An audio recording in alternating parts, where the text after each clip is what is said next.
Hello everyone, welcome back once again. So in this video we solve exercise 4.2 of the chapter determinant. In previous classes, I think there are 7 classes. We discuss basics of determinant and then we solve exercise 4.1. All these questions of exercise 4.1 and after that uh, we discuss properties of determinant property number 1 2 3 4 5 6 ठीक है। तो आज हम उसी property जो हमने पिछले 2 class में पढ़ा हुआ है उसी पर बेस्ड है ये एक्सरसाइज। ठीक है, तो जो आपके क्वेश्चन दिए रहेंगे उसको प्रूव करके देना होगा। जैसे अगर हम एलएचएस लेके चलेंगे तो आरएचएस हमें दिखाना होगा। ठीक है, तो प्रॉपर्टी नंबर 1 2 3 4 5 6 आपको तैयार होना चाहिए, उसी का हम यूज करेंगे तभी ये सॉल्व होगा। ठीक है, प्रॉपर्टी नंबर 1 क्या था?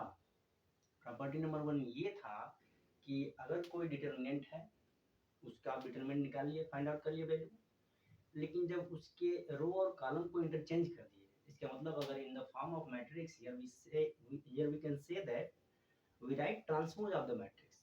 अगर इसका ट्रांसपोज लिख करके भी अगर डिटरमिनेंट निकालेंगे तो उसकी वैल्यू सेम आएगी।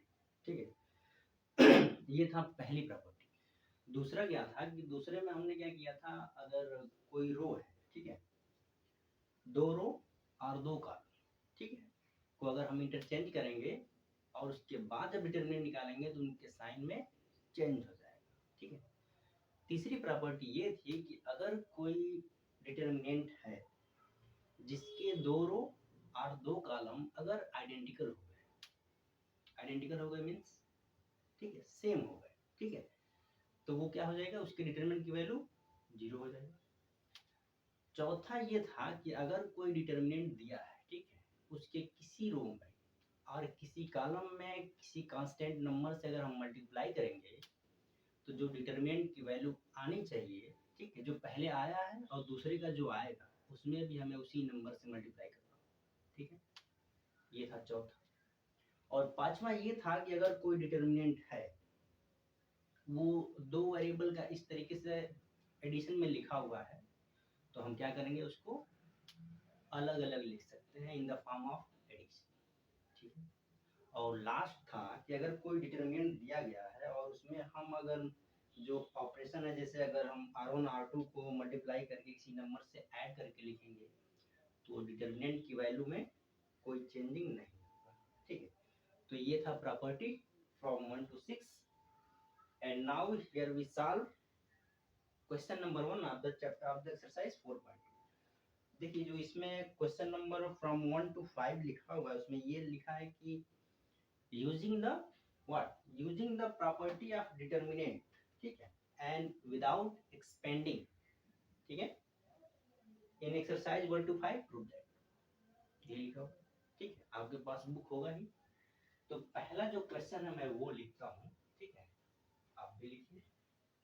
क्वेश्चन नंबर 1 क्या है कि कोई डिटरमिनेंट दिया गया है x y z a b c and x plus a y plus b z plus, ये डिटरमिनेंट दिया गया है और हमें इसको 0 दिखाना है। ठीक है,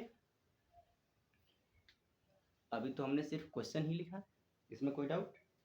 आगे देखिए, जैसे ये हो गया तो हमें इसका प्रूफ करना है, तो इसका प्रूफ देख लीजिए आप।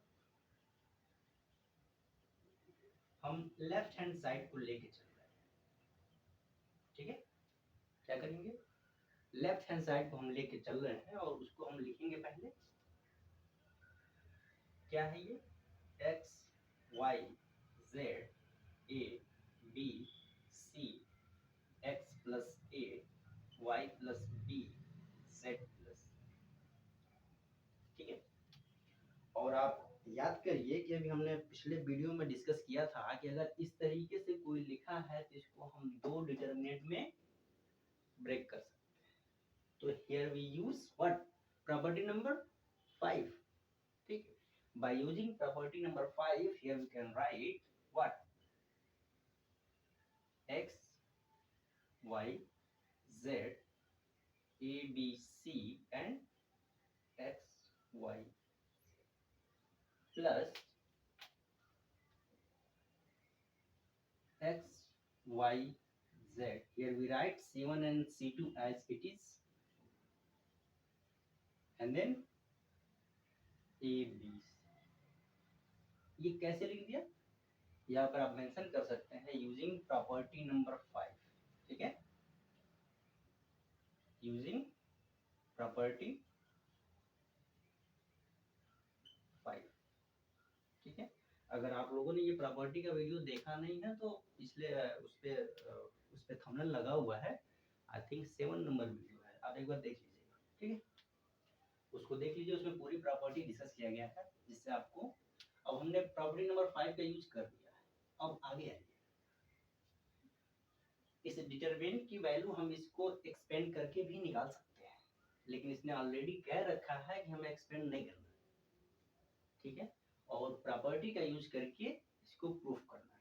ठीक है, तो देखिए यहाँ पर अगर आप देखेंगे तो ये क्या है, C1 C2 सॉरी C3, ये दोनों क्या है, आइडेंटिकल है, एक्स वाई जेड. और अगले में देख लीजिए ये क्या है, C2 एंड C3, ये भी आइडेंटिकल. तो प्रॉपर्टी नंबर 3 क्या कहता था कि अगर दो रो और दो कॉलम आइडेंटिकल है तो डिटरमिनेंट की वैल्यू क्या है, 0. ठीक है, तो यहाँ पर आप सीधे लिख सकते हैं by using property number 5 sorry 3 we can write. बात समझ में आ गई? ये क्या आ गया, 0 प्लस 0 ओवरऑल 0, और यही राइट हैंड साइड है. यही तो है.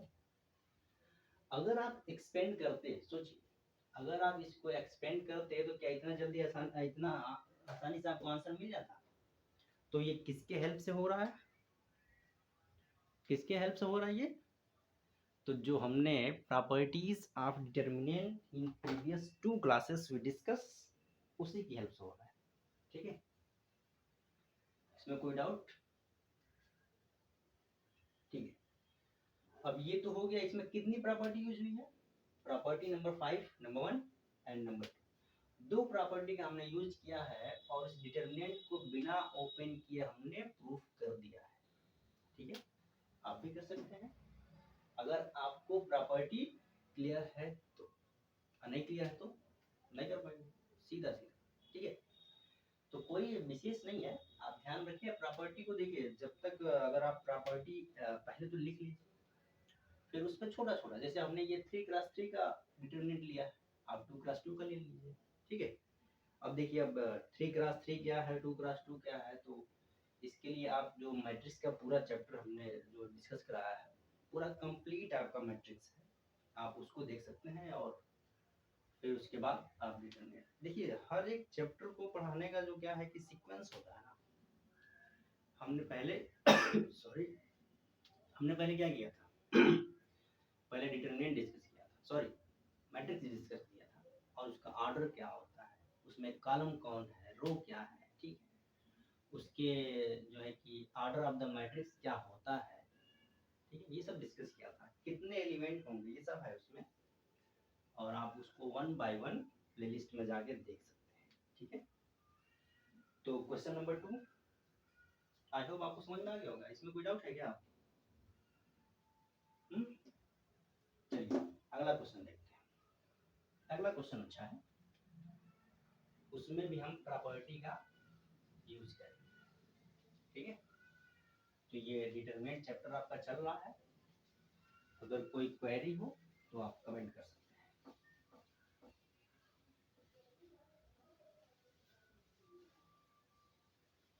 एक्सरसाइज 4.2. ठीक है, क्वेश्चन नंबर 2 देख लीजिए. क्वेश्चन नंबर 2 क्या है, a minus B, B minus C, C minus A first row है. क्या है, A minus B, B minus C, C minus A, ये है फर्स्ट कॉलम, ठीक है। सेकेंड कॉलम है B minus C, C minus A and A minus B. Third है C minus A and then A minus B and B minus. इसकी value हमें 0 show करना है, तो इसका प्रूफ कैसे करेंगे? आपको कुछ आइडिया लग रहा है कैसे हमें करना होगा इसका प्रूफ? प्रॉपर्टी तो आपने पढ़ रखा है, ठीक है। देखिए इसमें हम यूज करेंगे जो प्रॉपर्टी नंबर 6 था। प्रॉपर्टी नंबर 6 क्या कहता है? क्या है? 6 नंबर जो प्रॉपर्टी थी उसमें ये था कि अगर हम आर में, आर मतलब रो, सी मतलब कॉलम, रो में या कॉलम में अगर हम जैसे R I tending to, suppose that again here we write r1 tending to r1 plus 2r2, ठीक है, या r2 tending to r2 plus 3r3, इस तरीके से आप जो ऑपरेशन लगाएं, लेकिन इस डिटरमिनेंट की वैल्यू में कोई चेंजिंग नहीं होगा, ठीक है। ये हमने डिस्कस कर लिया है, उसी का यूज करके इसमें अप्लाई करना। देखिए मेन क्या है, हमें इसको प्रूफ करना है कि 0 ही आएगी इसकी वैल्यू विदाउट एक्सपेंशन। अगर आप इसको एक्सपेंड करके प्रूफ करना चाहेंगे कि इसकी वैल्यू 0 आएगी, काफी लंबा होगा। लेकिन छोटे छोटे अगर हम यहाँ टेक्निक को यूज करें, टेक्निक क्या, जो प्रॉपर्टी हमने पढ़ रखा है, प्रॉपर्टीज ऑफ डिटरमिनेंट, उसी को यूज करके आसानी से इसको सॉल्व किया जा सकता है, ठीक है। कैसे करना है आइए देखिए। लेफ्ट हैंड साइड हमने लिखा LHS, अब हमें क्या करना है RHS दिखाना है, ठीक है। तो A minus B, B minus C, C minus A, again B minus C, C minus A, A minus B, C minus A minus B, B minus C, यही है। अब आप जिसको चाहें जैसे सॉल्व करना चाहें, ऐसा नहीं है कि हम ही जो ऑपरेशन अप्लाई करेंगे वही आप अप्लाई करेंगे, आप दूसरा भी कर सकते हैं, ठीक है। R1 में करिए, R2 में करिए, R3 में करिए, या C1 C2 C3, जिसमें आपको आसानी हो। मोटो क्या है कि इस डिटरमिनेंट की वैल्यू 0 आनी चाहिए, ठीक है। तो कैसे आएगा वो देखिए। अब मान लीजिए हमने यहाँ लिख दिया, कैसे इसको सॉल्व करें, ध्यान से देखिए। यहाँ पर है माइनस बी, यहाँ पर है प्लस बी, अगर इन दोनों को ऐड करेंगे ये तो 0 हो जाएगा, तो मिलेगा क्या, ए माइनस सी। आप ध्यान से देखिए, मैं इसका ओरली बताता हूँ करना क्या है। अगर हम प्रॉपर्टी नंबर 6 को इसमें यूज करेंगे तो आप ध्यान से अगर देखेंगे तो इसमें दो कॉलम ऐसे मिल जाएंगे जो क्या होंगे, आइडेंटिकल, और जैसे ही आइडेंटिकल हुआ उसकी वैल्यू 0 बाई प्रॉपर्टी नंबर 3। यही करना है, देखिए। सो अप्लाइंग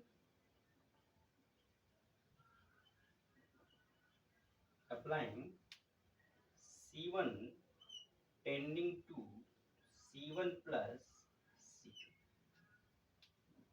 कोई डाउट? यही अप्लाई करना है, यानी C1 के जगह पर इन दोनों को ऐड करके लिख देना है, तो क्या आएगा आप ध्यान से अगर देखें, इन सबको ऐड करना है, ये भी प्लस है ये माइनस है, तो 0 हो गया, तो मिलेगा क्या आपको, a माइनस सी। इसमें देखिए सी सी कैंसिल होगा, यानी मिलेगा क्या, b माइनस ए। इसमें क्या मिलेगा, c माइनस बी, और C2 और C3 को एज इट इज हमें लिख देना है, तो b minus C, c minus a minus b and c minus a, again a minus b and b minus c। हमने क्या किया, प्रॉपर्टी नंबर 6 का यूज किया है, C1 को एज हमने लिख दिया है कि C1 प्लस C2। अच्छा ये हम अप्लाई कर रहे हैं तो क्या इसके डिटरमिनेंट की वैल्यू पे कोई इफेक्ट पड़ेगा, नहीं पड़ेगा, इसीलिए हम यूज कर रहे हैं।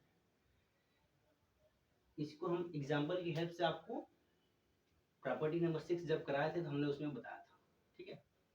सो नाउ व्हाट, अगर आप ध्यान से देखिए तो ये क्या है, a माइनस सी है, यहाँ पर c माइनस है, अंतर किसका है, आइडेंटिकल तो है लेकिन माइनस का डिफरेंस है, ठीक है। तो अगली लाइन में आप यहाँ लिख सकते हैं,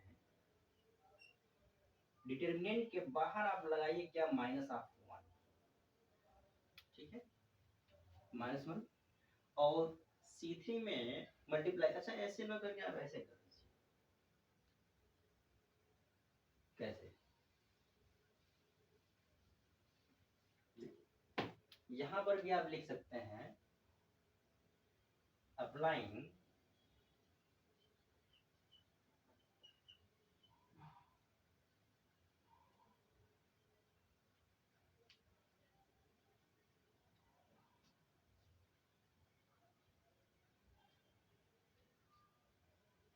अगर इसको हम ऐसे लिखते हैं, ठीक है, कैसे, या अप्लाई ना करिए, डायरेक्ट लिख दीजिए इसको, वैसे भी हो जाएगा, ऐसे भी हो जाएगा। तो आप इसको लिख सकते हैं, अगली लाइन यहाँ मैं लिख देता हूँ, ध्यान से देखिएगा, इक्वल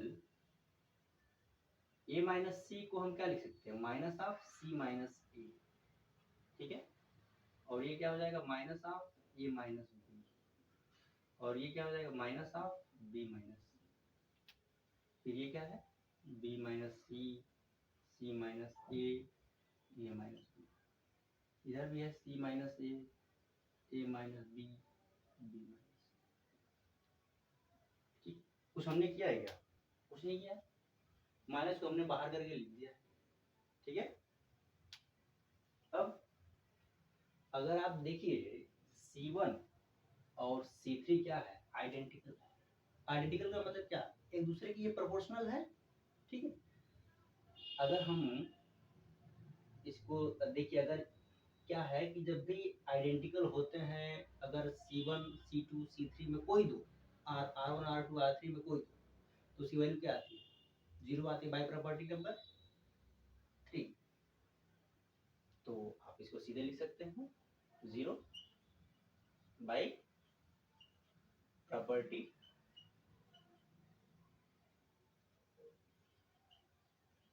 3। प्रॉपर्टी 3 क्या है, आप यहाँ लिख दीजिए सीधे, C1 and C3 are proportional,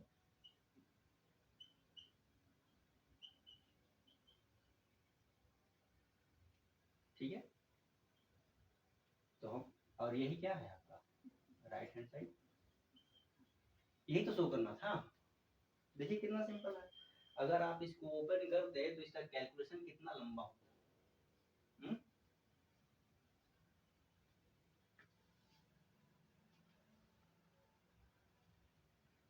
ठीक है, यहाँ तक तो समझ में आ गया होगा। अब देखिए उसी प्रॉपर्टी का यूज हमने करके इसको सॉल्व कर लिया है। अब आप लिखना चाहते हैं तो लिखिए इसको, एक मिनट,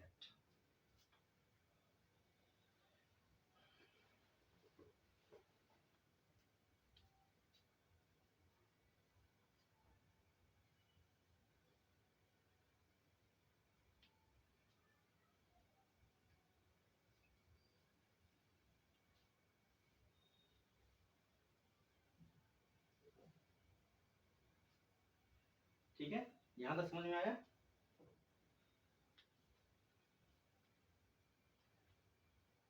अब अगला क्वेश्चन नंबर 3 देखते हैं क्या है।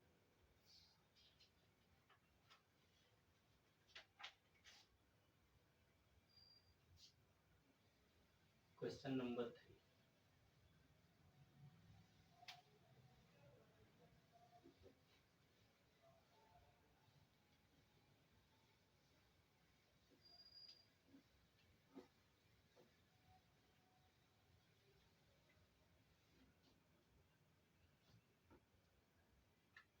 क्वेश्चन नंबर 3 है 235 789 and 65 75 86, इस डिटरमिनेंट की वैल्यू 0 आएगी, जो हमें प्रूफ करना है विदाउट व्हाट, एक्सपेंशन। बात समझ में आ रही है? एक्सपेंड नहीं करके हमको इसको दिखाना है, तो कैसे करेंगे? वही प्रॉपर्टी यूज करेंगे। अब देखिए एलएचएस आप ले लीजिए 2 3 5 7 8 9 अगेन 65 75 86। अब आप अगर ध्यान से देखिए, ठीक है, क्या है ये देखिए, अगर ये 65 है, ठीक है, और ये क्या है 75 है, ठीक है, 86 है, इसी में हमें प्रॉपर्टी अप्लाई करनी है। जैसे अगर हम इसको लिख दें 63 प्लस 2 और इसको 72 प्लस 3 और ये क्या हुआ 81 प्लस 5, ठीक है। तो इसमें अगर आप देखें तो ये 7 से हो रहा है क्या, 7 इंटू 9 एंड 9 इंटू 8 72, 9 इंटू 9 80। समझ में आ रहा है? अब देखिए यही टेक्निक है, इसी तरीके से आपको सॉल्व करना है, ठीक है। अब ध्यान से अगर देखिए, एक बार जब ये ऐड करके आप इसको इस तरीके से लिख सकते हैं, कोई डाउट नहीं। 235 यहाँ है, 235 यहाँ है, एक डिटरमिनेंट में 235 आ जाएगा, यानी C1 C3 तो ये आइडेंटिकल हो गया, पहले डिटरमिनेंट की वैल्यू 0 आ गई, ठीक है। दूसरे में आ जाएगी, दूसरे में अगर ये देखेंगे तो ये क्या रहेगा 63 72 81, क्या है 7 8 9, यानी इसके प्रोपोर्शनल है, ठीक है। और अगर प्रोपोर्शनल है तो क्या है इसकी वैल्यू 0 आएगी। लिखना कैसे वो देखिए,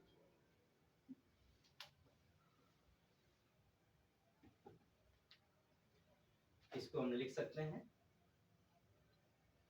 2 3 5 7 8 9 63 प्लस 2 72 प्लस 3 81 प्लस 5 लिख सकते हैं। और इसको प्रॉपर्टी नंबर 5 से हम ब्रेक भी कर सकते हैं, तो लिखिए 2 3 5 7 8 9 63 72 81, एक हो गया डिटरमिनेंट। दूसरा 2 3 5 7 8 9 एंड 2 3 5। यहाँ तक हमने कुछ नया थोड़ी किया है, जो हमने पहले पढ़ा है वही किया है, ठीक है। अब इसके आगे देखिए, अब यहाँ पर आप लिख सकते हैं C1 एंड C3 आइडेंटिकल है, तो ये क्या हो गया डिटरमिनेंट की वैल्यू 0, ठीक है। इसमें अगर आप देखिए तो 7 8 9 में अगर हम 9 से मल्टीप्लाई इसमें कर देंगे तो ये क्या हो जाएगा, एक दूसरे के प्रोपोर्शनल हो जाएगा, तो भी इसकी वैल्यू 0 ही आएगा, ठीक है। अब इसके अगली लाइन,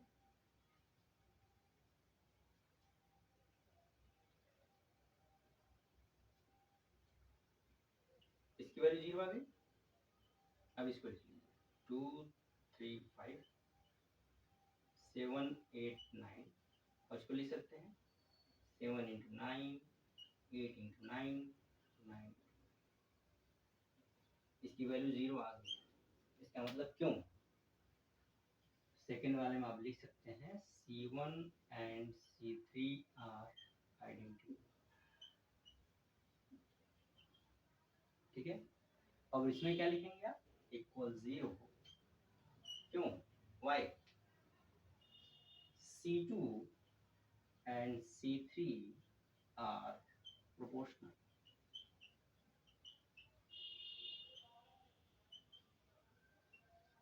तो यही तो है आपका RHS,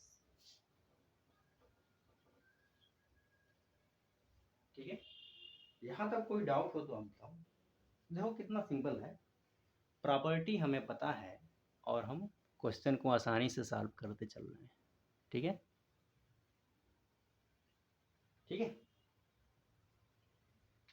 चलो एक क्वेश्चन और देख लेते हैं, इसी को एक क्वेश्चन और देख लेते हैं, फिर इस वीडियो को क्लोज कर देंगे, ठीक है।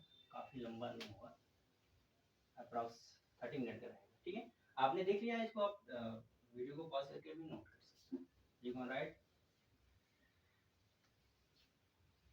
Now. First we write next question which is what? Question number 4 of the exercise 4.2। ठीक है, तो पहला कॉलम है 111 and BC CA AB, BC CA AB and what? AB plus C, AB plus C, B C plus A and C A plus B। यही इसकी value 0 आएगी जो हमें प्रूफ करना है। ठीक है, अब आप ध्यान से देखिए, इस तरीके से जितने भी हमने लिखा है सिर्फ हमें प्रूफ ही करना है, 5 तक करना है, 1 to 5 तक। ठीक है, तो इसका प्रूफ देख लीजिए। करना क्या होगा, आप ध्यान से अगर देखिए इसमें, तो कैसे लिखेंगे पहले इसको।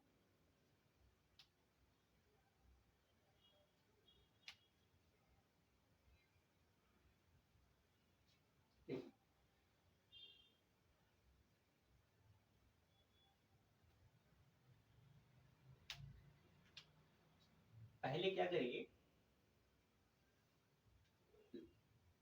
एलसीएस को लिख लीजिए। First we write left hand side which is 111 BC CA AB, AB plus C, BC plus A and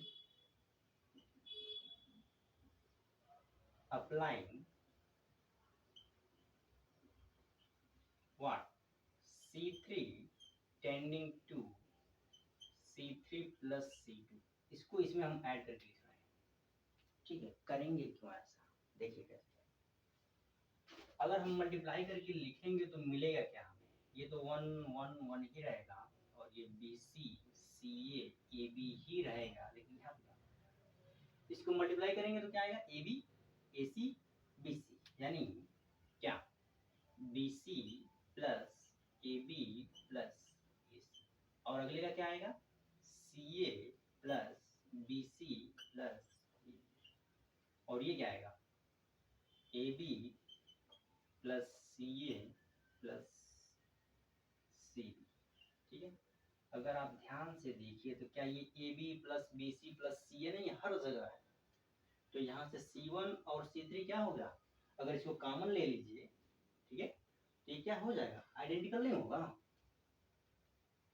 identical हो जाएगा कि नहीं। अब देखिए यहाँ से ऐसे लिख सकते हैं, AB plus BC plus C in bracket, अगले वाले में आप लिख सकते हैं 1 1 1 BC CA AB, ये सब बाहर चले गए तो यहाँ मिलेगा क्या, 1 1, इसको हम ऐसे लिख सकते हैं, कॉमन हम लिख सकते हैं। ठीक है, और यहाँ पे ध्यान से देखिए C1 और C3 क्या है, आइडेंटिकल है, तो वैल्यू जब ये डिटरमिनेंट 0 करेगा तो ओवरऑल क्या है, 0 इक्वल 0। यही है RHS। In bracket you can right C1 and C3 are identical। कितना सिंपल है। ठीक है, जो क्वेश्चन नंबर 5 है वो थोड़ा सा लॉन्ग होगा आपको, ठीक है, उसको भी हम प्रूफ करके दिखाएंगे, जो कि अगले वीडियो में आएगा, इसमें नहीं, और ये वीडियो काफ़ी लंबा हो जाएगा। ठीक है, अगर कोई डाउट है तो आप कमेंट कर सकते हैं। आई होप आपको समझ में आया होगा। ठीक है, now we will meet you in the next class with the next question of the exercise 4.2 of the chapter determinant। okay, so in this video we will discuss question number 1 2 3 and 4 of the exercise 4.2। if you have any query so you can comment in comment box, so keep watching, keep learning। thank you very much, thanks for watching।